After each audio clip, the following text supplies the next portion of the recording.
We organize 1 to 2 entrepreneurial events. Those are open to all the community to attend, all culminated with an entrepreneurial gala at the end of November on the last day of Global Entrepreneurship Week. And we are open to the community, as you can see in the slide. We host local educational groups and cohorts.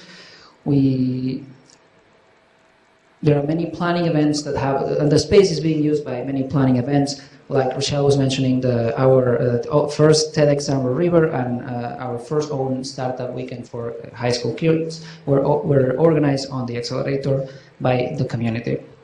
If you want to participate, I would encourage you to start by joining the mailing list and attend one of our events. And if you want to talk, my information is on the slide. Thank you.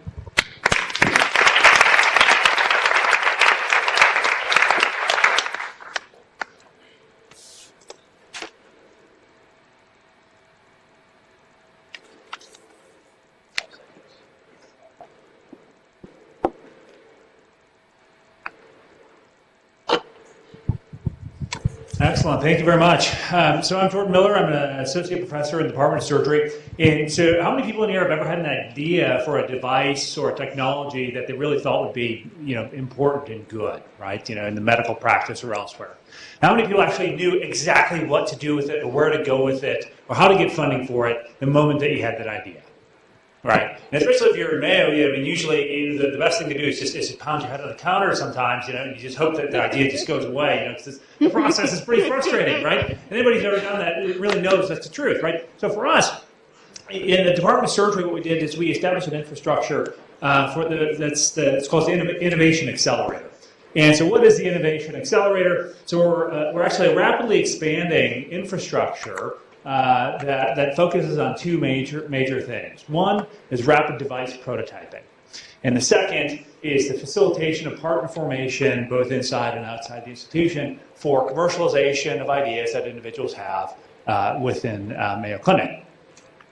And so with regards to rapid device prototyping, we really have one fundamental goal. And that is to develop a minimum viable product, to go from idea to tangible product in 12 weeks, right? And so what most people come in with is they say, hey, this is what I really want, right? This is my minimum viable product. And we say, that's funny, that's great. That's like $250K at the very minimum just to even get part of the way there. And a lot of times you go somewhere else and they'll say, well, this is what we'll give you for a pretty sizable chunk of money, right? And you say, well, I can't pitch that to anybody, right? So what we do is we sort of end up somewhere in the middle where we get you something that'll get you from point A to point B, and you can actually take back. It's tangible, it's testable, it's usable, right? But then you can use that to pitch other people to really move that device forward and get it out of the institution and really get it into the practice. So you'd say, well, can you actually do that inside a 12-week period? Because anybody who's ever tried to generate a device, would say that's pretty challenging if it's a technically oriented device. And so we actually generated 7 devices in 2015 with 7 different investigators, and currently we have 9 additional projects underway in 2016. And so we don't have time to talk to you about those today, but if you want to discuss any of those, I can connect you with these people, or we can talk about it offline. And so I think for us, our selection criteria, it's fundamentally based around the importance of the problem, right? So it's patient impact and not necessarily population size. And so anybody who says, well, that population is really too small, I would say, well, in Mayo, the tip of the pyramid is also the smallest part. So if you really want to have an impact, that's one significant, or most significant criteria for project selection. All of the projects are peer-reviewed, so for surgical products, they're reviewed by surgeons. For clinical products, they're reviewed by clinicians, so on and so forth. The feasibility, if we can't get it done in 12 weeks, we're going to shoot you pretty straight on that one. And then finally, it's commercial potential, right? So that's really our final discerning point, not really out of the gate.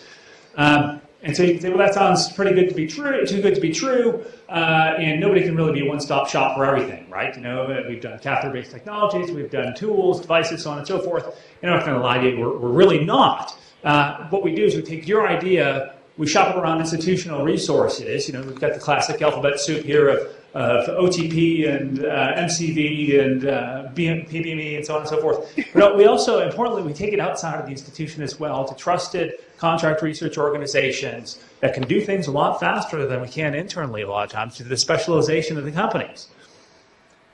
And so with that, that really allows us to operate in a unique space and move things along very quickly to minimum viable prototype. Now, in terms of partnership facilitation, we have a sort of an inside-in approach where we connect people working on similar technologies together to get functional innovation groups. And then we also work inside out and outside in, really. So, we connect investigators to companies and startups. We've worked with Rochelle to try and connect Techstars people to internal investigators who can provide some insights. And we'd be happy to work with Twin Cities-based companies as well to try and build the community here.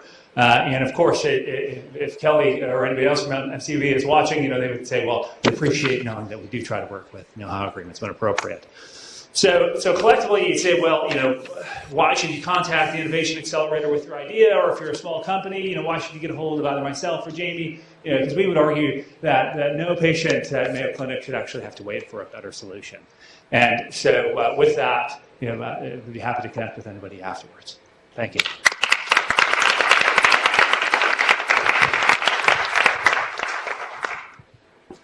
Jordan. Yeah.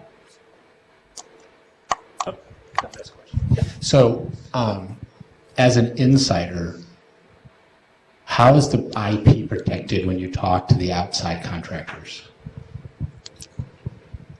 So we have all of our outside contractors sign a non-disclosure agreement. We do everything we can up front to ensure that everything is protected, at least from to the extent we can with an intellectual property agreement. Whether it's we don't most of our people actually don't have patents, because we go to the point where if you have an idea, I hate to say it, but a lot of times people. How many people go on Mayo Clinic Ventures and they say, well, you don't really have any IP around that. And you say, well, this isn't having a problem though, right? So we do work with what we do is trusted organizations outside of the institution that have a long-standing relationships with Mayo to ensure that that the IP is completely protected. Yeah. Awesome. Yeah. Thank you.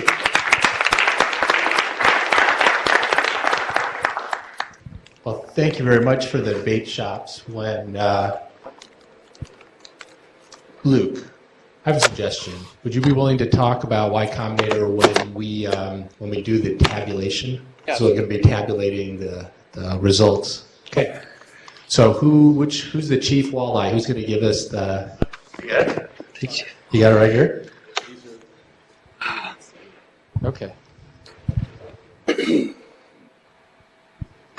Yeah. Okay, so these three, right? Those three, and that's the G.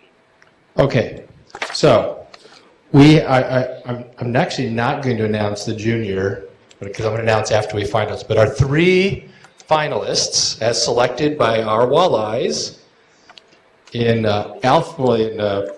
presentation order, Auric Sciences, Ambient Clinical Analytics, and Micrometer.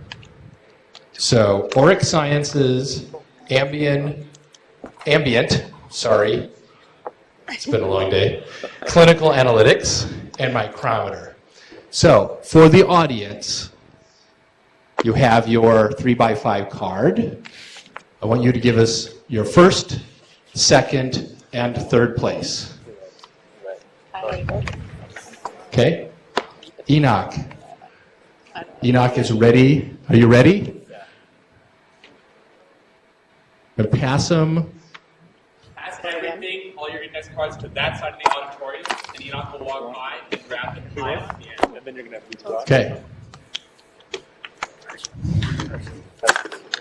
Yeah.